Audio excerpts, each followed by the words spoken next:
Et si on arrêtait de faire confiance aveuglément à tout ce qui se passe sur nos réseaux? Imaginez, c'est comme si vous laissiez la porte de chez vous toujours ouverte en pensant que personne n'entrera voler vos affaires. On n'est pas dans le monde des bisounours. Tout le monde autour de vous n'est pas honnête. Voilà comment marchent beaucoup de systèmes informatiques.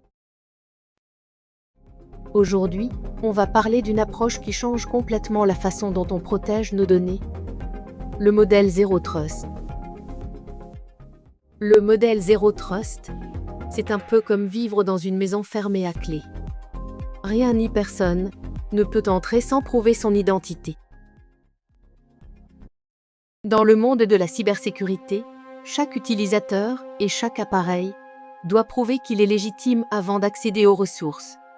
On ne fait plus confiance à personne par défaut, même pas aux membres de l'équipe interne. Car une faille peut survenir n'importe où, d'où l'importance de ce modèle qui dit clairement « Ne faites confiance à personne ». Ajoutez à ça le télétravail, le cloud et les politiques BIOD, où chacun utilise son propre appareil pour travailler. Le danger et le risque d'infiltration y est alors multiplié. Zero Trust permet de fermer toutes ces failles et de s'assurer que, même à distance, chaque utilisateur doit s'assurer de sa sécurité numérique et s'identifier.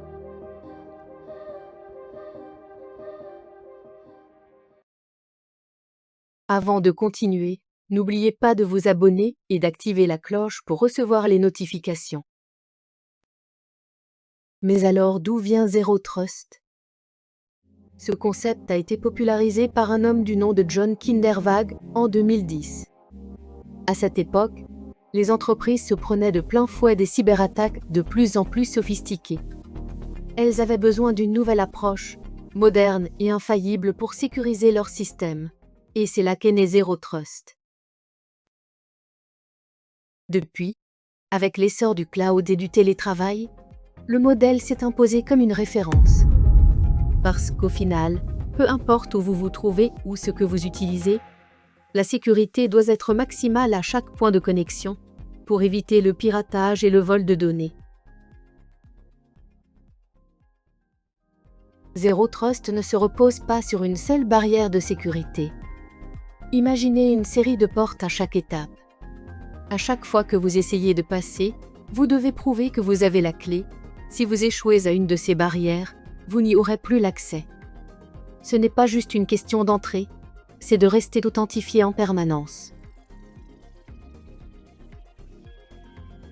En clair, même si quelqu'un obtient votre clé une fois, elle ne fonctionnera pas la prochaine.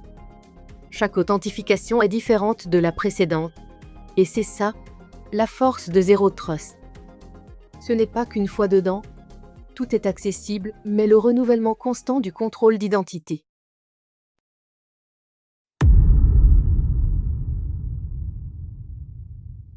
Zero Trust, c'est tout simplement dire « Je ne fais confiance à personne jusqu'à preuve du contraire ». C'est un modèle qui s'adapte à notre réalité moderne, où tout est connecté, tout le temps. Pour protéger vos données, c'est plus qu'essentiel. Merci d'avoir visionné notre vidéo. N'hésitez pas à vous abonner à notre chaîne si cela vous a plu et à activer la cloche. Pour plus d'informations, visitez notre site internet